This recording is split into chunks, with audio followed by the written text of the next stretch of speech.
Hello all. Uh, Welcome to another lecture topic. So today I will discuss about the air refrigeration cycles, and from here we start our syllabus. An air refrigeration system or air refrigeration cycle is the main topic. So before that we have to know some basic prerequisites about that topic. First of all, you have to know what is refrigeration. I've already discussed what is refrigeration in previous lectures. Refrigeration is the process of producing a lower temperature confined space. That confined space is a measurable space, and that effect is known as refrigeration effect. See, you can see the effect. This is very important because that effect is called as refrigeration effect. So we have to do some work to make that refrigeration effect. Okay, so let us consider a double amount of work is used to produce that refrigeration effect. Okay, now coming to the next topic, that is unit of refrigeration. The basic unit that we are using in calculations and industrial purpose is ton of refrigeration, that is TR. I will go through the definition first. That is, it is the amount of refrigeration effect produced by the uniform melting of 1 ton, that is 1000 kilogram of ice at 0 degrees Celsius in 24 hours. I know this sentence itself is very confusing one. I will explain each bit by bit. Okay. See, consider a cube of ice having 1 ton kilogram, 1 ton, that is 1000 kilogram. See, air from left is passing over the ice, that is, the air comes in contact with the ice and cools off, now going to the right side. Okay, that is the direction of air. Okay, so this when this happens, see, an amount of heat is absorbed by the ice, that is, from the warm air the heat is absorbed by the ice and the ice melts, that is 0 degrees Celsius ice melts into water at 0 degrees Celsius. So basically the heat energy of the warm air is absorbed by the ice and it is converted to cool air, and the ice is converted to water at same temperature. So at that time you can know, you know that when there is no change in temperature, that temperature is called as latent heat. That temperature is known as latent heat, and latent heat of ice is basically ice to water, that is the latent heat of fusion, that is 335 kilojoule per kilogram per kilojoule per kilogram. Okay, so that is the latent heat of ice. And see, we have a time limit, that is within 24 hours this whole ice has to melt from 0 degrees Celsius ice to 0 degrees Celsius water. So we the constraint, the main constraint is one ton of ice. The second constraint we have 24 hours, and the third thing we are having is 0 degrees Celsius ice to 0 degrees Celsius water. Okay, now you know the equation, know the definition. See, that is the amount of refrigeration effect produced, that is the amount of cooling effect produced by the uniform melting of ice having 1 ton or 1000 kilogram at 0 degrees Celsius in 24 hours. So that is the ton of refrigeration. See, in 20 we have the time limit 24 hours. That means we can use 24 hours to melt down the ice completely to water. And consider the basic important topic, that is, or important point, that is, the ice below 0 degrees Celsius also ice can be in solid state, maybe minus 5 degrees Celsius or minus 3 degrees Celsius. But considering the ton of refrigeration, we have to consider the ice at 0 degrees Celsius only. Okay, now we will move to the next topic, that is, what is 1 ton of refrigeration in value. Okay, see, latent heat of ice that I have discussed, that is 335 kilojoule per kilogram. Okay, now 1 ton of refrigeration is, we can just convert the ton into kilogram, that is 1000 into 335. and that also in 24 hours. So 1000 into 335 divided by this 24 hours can be written in minutes by 24 into 60. So 1000 into 335 divided by 24 into 60. See, we will get a value of 232.6 kilojoule per minute.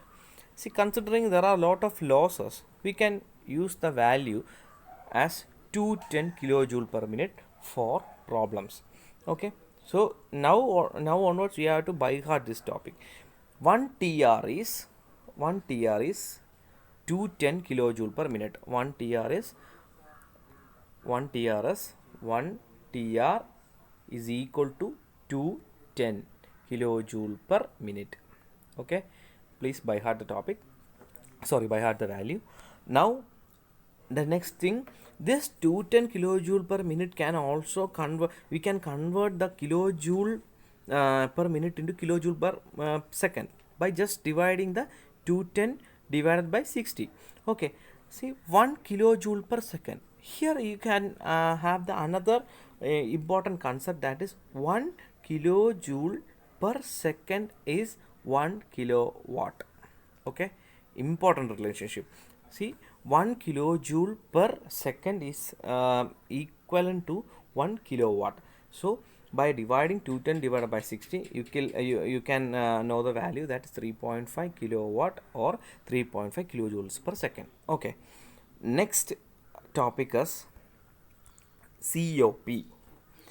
See, COP, you have to know the importance of COP and the calculations based on COP from the first module till the last module. Okay, so please be very careful by studying this thing seriously. See, COP is simply coefficient of performance. You can simply call it a COP. Okay, COP of a refrigerator is nothing but refrigeration effect divided by work done. I have already said what is refrigeration effect, the cooling effect produced by any medium. Here we are using air as the refrigerant. Okay, refrigerant means the medium or the matter which is used for cooling another things. That's, it is a cooling medium. So refrigerant, we are using air as refrigerant here. See, coefficient of performance is written as COP, and it is the ratio of a refrigeration effect, that is the cooling effect produced by a particular refrigerator divided by the work done by the refrigerator. Okay, see here we can know the theoretical COP. We can see that theoretical COP is equal to Q by W. Q by W means what?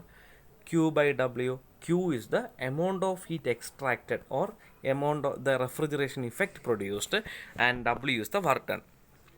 So basically for unit mass we can just use the small terms, that small letter q and small letter q and small letter w for unit mass. We will go for doing problems so that you can understand the concept of COP very correctly. Okay, so q is the amount of refrigeration effect produced.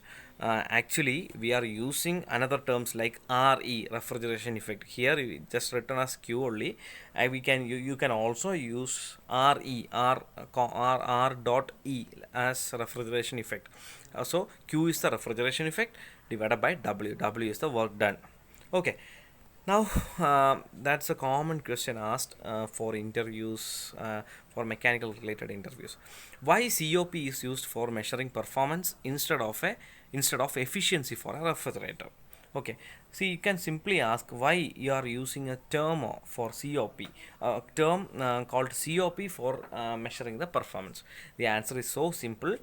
See, efficiency of any device is denoted by output by input. Okay, so if I am giving 100 kilojoules energy, 100 kilojoules of heat energy to a engine, and it produces a work which is equivalent to 50 kilojoules, and the remaining 50 kilojoules is just wasted, then you can simply say that the efficiency of that vehicle is 50 divided by 100. So that is always less than 1.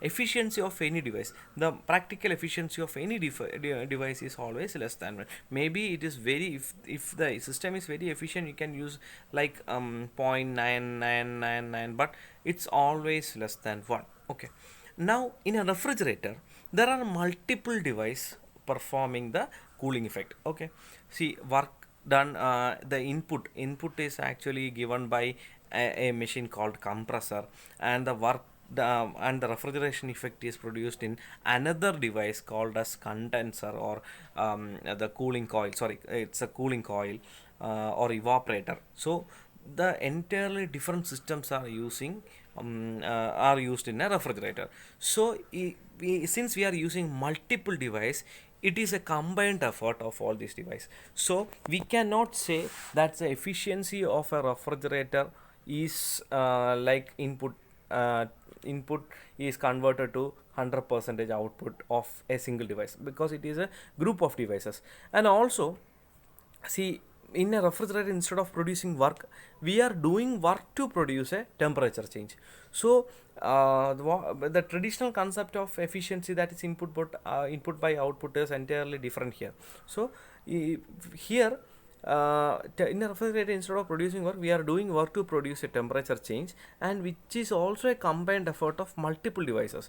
See, in a bike, you can simply say that the thermal efficiency of bike by reading the details from the engine only. See, input and output is both in the engine, but in a refrigerator there are multiple devices. Input is given in one thing, output is taken out from another thing. So by the combined since it is a combined effort, we cannot say COP is equivalent to efficiency. So but the COP, the value of COP, it may be less than 1, it may be equal to 1, or it may be greater than 1. So this is why we are using COP instead of efficiency for a refrigerator.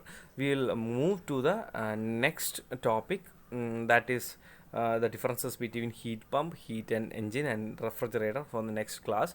By that time, we will just focus on some small problems to increase the knowledge on COP related problems. Okay, so thank you.